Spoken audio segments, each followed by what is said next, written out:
up, guys? We're here at, what is this event called? WONDERWOMENTECH National Conference. We've got a booth, we're exhibiting. Show you guys.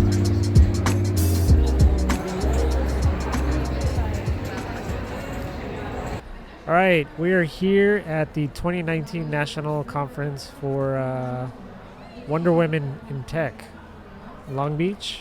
We're sitting here with Iris Hosea, the president of Festively.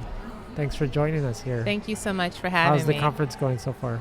It's going amazing. You know, I'd never actually heard of this conference, and I'm part of a Facebook group. Yeah. And I actually received a free ticket from the founder on the Facebook group and was able to come and join. So very cool. I'm so excited to be here. I've met a lot of wonderful people and making new connections. That's awesome. Yeah, it's actually our first time too. We hadn't really heard about it either. Trying to remember how we even found out about it, but when we figured it was going to be focused on tech and there was going to be some startups and some speakers that have started companies sort of speaking, we figured, what the heck, let's just set ourselves up and meet some founders, and we found you. So yes. Thanks for tell us about your startup. Well, I want to first thank you for this opportunity. Yeah, of course. I was walking around visiting all the booths, and you had a really nice booth set up, and so I inquired about what you do, and that's how we actually are kind of forming our professional relationship. So I'm excited to see what happens in the future. But our company, Festively, we are a startup. We're going to be launching very soon. We do have our temporary site up. If anyone is interested, it's www.sofestively.com. And we are an online marketplace that really are going to be supporting all those rock star moms out there. We call them mom stars who have to plan parties throughout the year and need one-stop resource to find all their party needs. And so we are a marketplace. If you think about going online to connect with local vendors, find party balloons, jumpers, decorations, even unique ideas, we're going to be the place to find all those things. Wow, very cool. Where are you based out of? We're based anywhere because we're an e-commerce company, but I'm based in the San Gabriel Valley, and my business partner, Patty Flores, is based out of San Fernando Valley. Awesome. And what stage are you in right now? Right now, we are in our pre-launch stage, and so we are working with the developer to create the site. We did our self-funded round, then we did a friends and family round, and we have enough funds to get us launched. The great thing about the company is it's an online marketplace where we can start making revenue on day one. And so we're in the process of selling, marketing, and pre-launching. That's great. So planning a party or celebration. So walk us through a customer sort of journey. I know we discussed this morning that you have sort of two customers in a sense. One is going to be the actual businesses that sign up on your platform, and then two is going to be the actual consumer, the end consumer that comes on the platform to book or plan a party using your platform. Walk us sort of through, let's start with the customer so that the audience can get a sense for what the end customer would be buying through your experience on the platform. So you think about our customer, we see our customer as being like a working mom who may have a couple of children, possibly married, and just in that scenario, you have a lot of parties that you plan. You have birthday parties, you have anniversaries, possibly for yourself, for your parents. You have parties for friends, bridal showers. And so the first thing that happens is someone will say, hey, let's set a date for a party. And then you start thinking about all the stuff that you need to find. Balloons, as I mentioned before, caterers, DJs. You start doing a lot of legwork. You pick up the phone, you call a lot of people, and so we're trying to help you have an easier and simpler experience with planning your party. And so you would go onto our site at sofestively.com and you would type in what you're looking for. So you would say chairs or balloons. You would type in the date of your event, and you would type in your zip code, either where you are or where the party is going to take place, and you click search. Once you click search, all these local vendors will pop up within a certain mile radius of where you are. You can check availability, look for inspiration, and through our website, you can book that particular vendor that you're interested in. And it's really just that easy. I've been in the event industry for 15 plus years, so has my business partner, and there's a lot of legwork that goes into planning a party. And so out of our frustration, we've kind of birthed this idea and this business to really simplify that for a lot of people that are out there. Awesome. And we think that moms are the ones that do most of the party planning out there. Absolutely. So give us an example, of like what would a case study look like of a mom actually, let's say more than just chairs or whatever, like they're busy, they're running around, they want to simplify the whole thing. So they're doing an event for whatever, a kid or something like that. And there's so many out there, but a lot of times kids now have access to social media. Yeah. And a lot of times the first thing you think about planning a party is a theme. So if your kid comes with a theme that's very unique, or you even have a theme for your party, you're trying to find really unique items that fit that theme. So beyond just a chair, you may need a chair with a certain color. You may need a balloon garland with a certain color. You may need decor with a certain color. You may need to have a certain type of food. And you start calling your friends, you start texting people. A lot of times if you are a working mom, you're spending your lunch break kind of like planning this party. Yeah. But would it be great if you could just come home at the end of the day, put everyone to bed, and spend about 10, 20 minutes just going online, finding what you need immediately and booking it. And so really, if you think about the schedule of a busy mom, but also trying to have this Instagram-worthy party, she's really a rock star because she takes a lot of time to plan it, to really kind of make this dream come true, this vision come true, and we want to help you make that happen through our website. So there's an opportunity for you to get inspiration, get ideas from other folks in the community, and then for you to find exactly where they've booked those items, where those items are sold or rented, and then you can make that happen for your party at your home or your location. Right. Now let's segue into the actual businesses themselves, right? So this first initial push, what kind of businesses are you looking for? Or who have you been talking to in terms of getting them on the platform? We have found something that's so amazing in our outreach is that in the party industry, there's a lot of great communities of small businesses in the party industry that are supporting each other. And so you have an opportunity to support, and this is one of the highlights of our experiences with really kind of growing our business, is that we can help and support other businesses. There is a lot of women-owned businesses within the industry who have a lot of items, a lot of unique, just being creative with how they present their party items, their party essentials, or even what we call aesthetics, just those added things that just make your party different from other folks. And so we've seen in the business space that it's a lot, sometimes it's working moms, it's sometimes moms that are launching a new business, but they don't have a lot of funds to do marketing. They don't have a lot of funds to do advertising, or they may not even have the technical skills to launch a full and robust website. So we want to offer them the platform on Festively to do all those things. And so a lot of the money that we are going to generate as revenue, we're going to reinvest in our marketing, our advertising, to continue to promote and bring people to our platform to support those businesses that are going to be on our platform. How are you going to manage quality? Are you vetting businesses, or are you going to let anyone be on the platform? Well, right now we are marketing directly to businesses and communities who have already been established. So what we've noticed, there may be a community of 60 businesses who have really had a vetting process within themselves, meaning they deliver on time, their prices are reasonable, they have quality customer service, and they really give you a great party experience.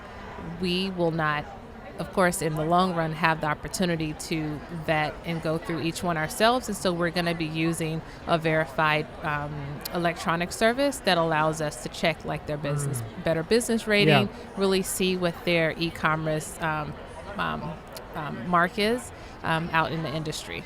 Got it. And what's this side hustle thing here. Sell and rent your own party items. Do you know anyone that has a side hustle going on right now? I know a lot of people. Yeah. So if you think about, for us, we're thinking about moms who really love to plan extravagant parties. Mm-hmm. And you put a lot of the party stuff in your closet. Maybe someone in the family will call you and ask you to borrow it. And we're saying, you know what? Let's put your party stuff to work for a profit. And so you can kick off your side hustle, still work full-time or have a side gig, or just really take all that you want, put it on our platform and sell it or rent it to people in your community, people in your neighborhood, because everyone will be searching by zip code. And so once you put in the zip code of where your party supplies are located, you'll have an opportunity to rent and sell to other people. So you can make a revenue off of those decorations or those tables or chairs that's sitting in your garage. So is there anything like that out there in the market now? Right now, we consider ourselves to be a full service. Yeah. There are a lot of platforms where you can search for businesses, but we are tailored So just some components of some of the things you're addressing. And you guys are more sort of an end-to-end solution, right? Absolutely. For this stuff, yeah. Very cool. So what is obviously you're early stage, but you've managed to raise some money and get a working platform going. You're gonna do some marketing. You're gonna do a push, which is all commendable. It's a lot further than a lot of some of the startups even we've started to work with. What's the kind of the big goal? Like what do you hope to see come out of this? Why'd you start this? In the first place? There's a couple things I can respond to. Yeah. So for one, like I said, we've been in the event industry and we plan a lot of parties. There's a lot of frustration around with the legwork. So that was kind of where the idea was originated from. But as we are continuing to grow this platform, we see how we can support other women-owned businesses. Mm-hmm. We also see how that we can really kind of support a community of folks that we have been building relationships with to really promote and get the word out. And then there's a lot of moms that are just frustrated. Not everyone likes planning parties. Yeah. They may like to go to parties, but the planning of it, and then even if you're planning it, if you're someone like me, I'm so into the logistics of everything that's happening, I don't even get to enjoy the party that I'm actually planning. So really kind of creating a simplified process so that the celebration is one that you can have fun planning and also enjoy once you're doing it. And you're right, we have done a friends and family fundraiser round. Now that was a beast all of itself, really just navigating how to raise funny funds. How many family members all of a sudden are broke when you're looking for money. I know when we raised our round for our startup, little side project we had, we said 25K should be easy, right? We start talking to family, and it's like, at least for us, the people we never thought would invested, and the people we thought we'd count on just dipped, like just ghosted us. And we're like, okay, I see, I see how it is. It's very interesting. It's exactly our experience. Yeah. And I think I took it a little harder than my business partner did, because there was family that I talked to almost every day. We go on vacation, we travel together, and I don't like to say this, but there are some people like they have. Oh, yeah. And they did not support me, and I was a little emotional about it, but I've listened to a lot of podcasts, I've gotten a lot of advice, and it's good to hear you say that's very common. Very common. And so I was able to kind of like dust off my emotional scars and move on. Sure. But right now, one of our biggest challenges is we're two different individuals, and we're trying to figure out our marketing strategy as one voice for the company. And so that's what we've been spending a lot of time on, is what we want our brand to be, what we want our voice to be, and how do we remain authentic and connect with our audience, because we're both moms, we're both married, we have 2 boys, and we work full-time jobs. And so we're kind of really marketing to ourselves, but we don't want to market to ourselves because we're too close to it. Sure. Yeah. No, this is all good. Last thing, where do you see? I mean, you mentioned you're full time. Obviously, So this is your side hustle right now. uh, Obviously, assuming all things go well, the platform grows, you get, the growth you want. Where do you see this in a couple of years? Like, what's your dream for this startup? Absolutely. So we've done our kind of like our projections and our forecasts for the upcoming years. So ideally, we see ourselves being able to walk away from our full-time jobs in about 3 to 5 years. Okay. And that's about average that we've heard, but we really see this as creating a lifestyle, because one thing that we're going to do, which is in the future, is create what's called Festively Families, where we have a nonprofit arm that is really going to help plan a celebration or a party for a young student that's either in need or surviving some type of sickness. And so one thing we want to do is find a way to just infuse ourselves into this industry and just not only make the platform a festively experience, but really sow into the lives of the people who are going to be using our platform. So we want to have an opportunity to give back as well. That is awesome. So as part of giving back, what will you say, or what would you say to a female founder or someone who's got, a startup listening right now that's kind of, maybe struggling with just the courage to sort of do it, even if, whether it's someone that's at home with kids or at a job full-time, but has an idea or, a passion to start something, what would you say to them? Patty and I talk about this all the time. Yeah. So we meet, our conference calls are Tuesdays and Thursdays, 9 p.m. to midnight. Wow, so after nice. every week, and after we've put the kids to bed and fed the families. And one thing I will say, 2 things that people can do. Yeah. One is remain consistent. Yep.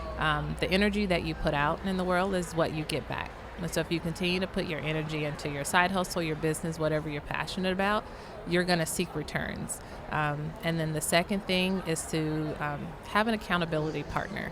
Before we went into business together, Patty and I were accountability partners. It's someone that you can just check in with to just give you the support and encouragement, because there's going to be times where you're going to be too tired to do it. You're not going to have the energy. There's going to be conflicts in your personal life with what you want to follow up on. And so if you have someone that could be a cheerleader in your background, just do that. Someone on the sidelines that can continue to root you on. So be consistent and have an accountability partner is what I'll say. That is great advice. So thanks for chatting with us, and good luck with this. Hopefully we'll be working together soon. Absolutely, and thank you so much for having me. All right, thank you. We're here with Meredith from She TV Media. We're at WONDERWOMENTECH National Conference. How you doing? Hi, I'm so excited to be here. Yeah, we're actually booth buddies. Yeah, we're neighbors. Neighbors here at the conference. How's it going so far? It's been great. Honestly, this expo has been really awesome. We've met so many cool people that are just doing really awesome things. Yeah. And everyone is very supportive. Totally. Yeah. Tell us about She TV Media. Yeah, sure. So She TV Media is our video production company. We're full service, female run, and we create everything from branded content, social media, marketing videos, to promotional videos, all the way to documentaries and narratives. Wow. We are just in post-production on a big documentary series we've been working on, and then we have 2 other web series that we've been working on that we're hopefully premiering soon. Cool. Can you give us a little bit about any of them? Yes. What's it about? Yeah, so our documentary series is called Scars Unseen, and it's about triumph of the human spirit in domestic violence cases. So we're really trying to focus on the hopeful aspect and the recovery process for people who have gone through this, and the types of healing and trauma recovery that they have themselves found to be helpful. And a lot of these individuals have turned their lives into paying it forward and are utilizing it to help other people who have gone through similar situations or are currently in a situation like them, and really trying to make sure that they put the best foot forward and, take charge of their life and see how they can be of help to the next person. Wow, that's awesome. Thank you. So this is a tech event, I guess. Do you have any, what's your tech, I guess, what I'm trying to ask is, do you have clients or content around tech, or how are you involved in tech? Yeah, so tech specifically through Wonder Women Tech. Yeah. We've partnered with Elisa May, who is the founder of Wonder Women Tech. We're creating the highlight video for Wonder Women Tech, as well as some of her other promotional content. And we just loved what she was standing for. And we've also worked with a couple of Kickstarter campaigns and tech startups Cool. and created product videos for them. Yeah. So we do have clients in the tech industry, and we're hoping to ourselves, incorporate tech into our business by creating our own streaming platform, which is the goal, to create SheTV Media as a network. It's a network. Well, how are you going to get content? Are you going to produce it or source it, or both? Both. So we would be creating our own original content, which we typically do now, and then also incorporating other filmmakers and creatives' works to house on our platform as well. Cool. So it becomes this whole collaborative community. That is cool. Yeah. How's that looking, the platform? Well, Yeah, how far along are you? So we're in the development stage of that, but hopefully, 2020, knock on wood, we can get something out there to the world. That's pretty cool. What's next besides the platform? Where are you looking to take this? Yeah, I think definitely the platform is something that will hope grow us to the level that we want to be. Ideally, like I said, we want to be the network, so we want to be creating, in-house content, having like a SheTV Media studio similar to like a Netflix Originals, but where we would be creating our own content, narrative form and short form, and also, web series based, and then also having other people come in and utilize our space and collaborate with us under the SheTV Media kind of brand. Awesome. So you and your partner look pretty young. So what would you say to young women that want to kickstart something or start a business? What advice would you give them? The advice I would give is that the best thing that I have learned. Is that okay? Should I wait for you're good. for the they're beeping noise? They're bringing like I know they're like kicking us out of here. They're trying to move everyone out, and we're like, we're having an interview here. Can you wait? Hold for sound. Just kidding. I would basically say that you are never going to be 100% ready for anything, and you just have to, if your heart is set on it, you just have to do it. Everyone will give you a million reasons why not to do something, and if you're passionate about starting something on your own, do it. You're the only person that is in your way. You just have to do it. Yeah, that's great. Well, thanks for chatting. It was nice and quick, and we're being kicked out of this hall. I know, we're being kicked out. I think it's a good place to stop. Yeah, thanks. Good luck with everything. Thank you. I appreciate that. Cool. Thank you. I appreciate it. Steven. Oh, I was like, this is fun. Before they kick us out of here. Your next person is here. Thanks, that was fun. You can leave it. Is it still red? Okay. I forgot to do the clap. We're getting kicked out of here. What time are they telling you they're going to get out? They didn't say. Oh, okay. So I honestly, I have no idea. Yeah. Cool. It's just casual. We'll just chat it up for 5 minutes, whatever. 3, 2, 1. We are here with a good friend of ours here at Sightbox, Steven Chaparro. We're here at Wonder Women Tech 2019 National Conference, and you, my friend, were a speaker. I was busy. You were busy. Yeah. It was a fun event to be at. Yeah. For sure. Tell us about yesterday. So yesterday I had the opportunity to give a talk. I was at the Innovate stage, which is down here in the expo, and talking about co-designing the employee experience. And then due to some of my work with one of the major sponsors of the conference, the Office of Civic Innovation here in the city, we also did a smart city workshop here in. This is the hands-on thing you were doing over here, right? Yeah, that was for about an hour workshop that we did with helping people just explore how can the city use technology to improve their services and allow people to be more human. Yeah, pretty cool. So tell us how you're involved with Long Beach, just in general. So I live here in Long Beach. Yeah. I'm a resident. I've been here for 6 years, and my work in the past has been mostly in the area of architecture. Mm-hmm. And so I got a little bit restless within what I call the four walls of architecture, and I wanted to learn how to apply everything that I've learned about design principles, design processes, and apply them to other things than just buildings. Yeah. So I wanted to explore how design may help us better our services, better our products, but more than anything, improve the way the culture works within our workplaces. Right. So I had an opportunity to meet Tracy Kulunga, who is the Chief Innovation Officer here at the city. Mm-hmm. And as we started to share some of my work, we found an opportunity for me to serve the Office of Civic Innovation as an external design strategist and help them formulate some processes, because the Office of Civic Innovation, what they do is they are the in-house innovation consultancy for all city departments within the city of Long Beach. So you say design innovation? Tell us in a nutshell, what does that mean? So for us, using design, and one of the things that we talk about is design thinking. Yeah. Design thinking is a methodology, it's a set of tools, and it's a certain type of mindset that you can use as a framework to go through. It's a process that you can start to really solve some of the most complex problems. So what's happened in the past is many times our problems have been very predictable. Therefore, you could probably identify very quickly what the solutions are. But as things get very complex, not only do you not know what the solution is, but in many cases, you don't even know what the real problem is. So you need a framework to help you uncover what is the true problem to be solved.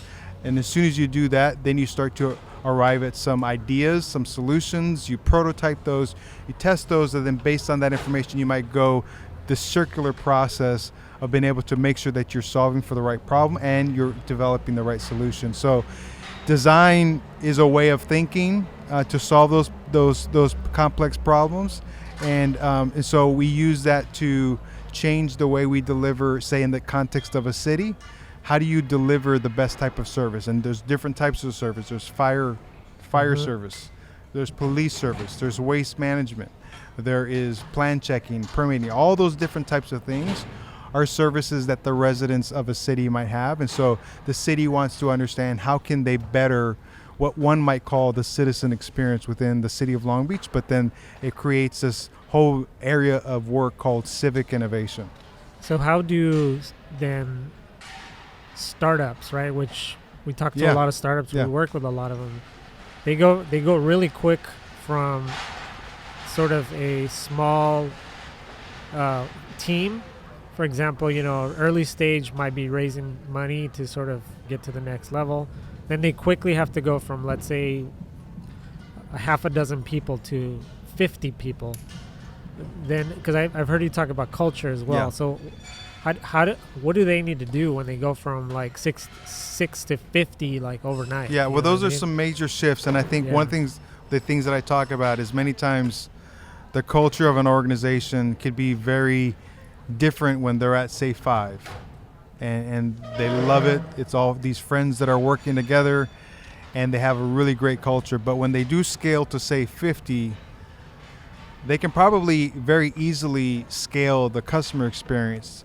But what is very hard is to scale the culture or the employee experience. And so where the CEO may have one point been the architect of that culture, that founder has to really start to take a different approach and say, what can I do to not just be the architect of the culture, but to actually be a facilitator? So I allow my team to help me determine what the culture will look like moving forward.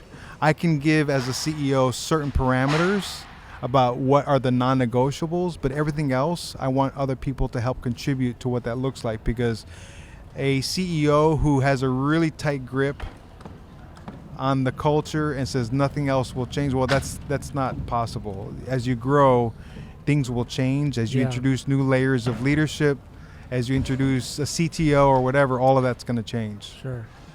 Cool. Well, I'm going to probably ask you one more thing since we're getting actually kicked out here in this expo floor. Do you have any advice for any startup founders that, that are super early and they're trying to not just worry about their product and their go-to-market strategy and all that, but also like creating like you said, an environment where they can attract good people to come and, be a part of the mission? I think the thing to think about is to be a good listener and to have a good read on your team and to create an environment some might call it, of an environment of psychological safety, where people have the ability to speak up and not be in fear of losing their jobs for speaking up. And I think the more and more you can be empathetic to what your team really thinks and feels, and that you can make adjustments within the company to address those things, you'll be in a really good spot. But if you're trying to really control things and not let things waver from what you perceive how things need to be, I think then you run into the danger of having a command and control type of culture that as you start to scale, it will no longer be feasible for you to have that. Right. Good stuff. Well, thanks for chatting with us, man. Thank you. Appreciate it. See you guys later. Bye.